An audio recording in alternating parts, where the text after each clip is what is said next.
La méthode de la haute intensité de main-d'œuvre IMO est de plus en plus utilisée dans la construction des réseaux de pistes rurales en Afrique et au Bénin, pour permettre aux praticiens des pays africains de partager leurs expériences et d'identifier les moyens de promouvoir l'utilisation généralisée et rentable de l'approche IMO. Cotonou, la capitale économique béninoise, a accueilli la 16e édition du séminaire régional sur cette méthode.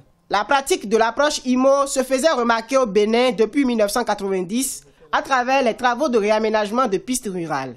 Au-delà des emplois générés pour les couches défavorisées, cette approche promeut la gente féminine. Le chantier école que nous avons eu à Gogounou était constitué à plus de 50% des femmes.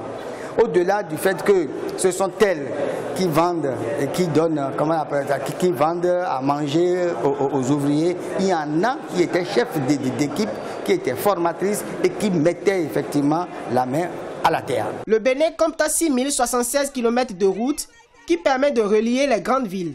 Le gouvernement béninois a fait la promotion de la méthode IMO au cours de la réalisation des 40 000 km de pistes rurales. La méthode IMO est utilisée sur ces 40 000 km de pistes. Donc vous comprenez que c'est une méthode qui permet de renforcer l'économie locale et dans un contexte de décentralisation parce que ce sont les collectivités locales qui sont les maîtres d'ouvrage. Les maîtres d'ouvrage en ce qui concerne la passation, en ce qui concerne le suivi, l'exécution. L'État central accompagne financièrement et techniquement.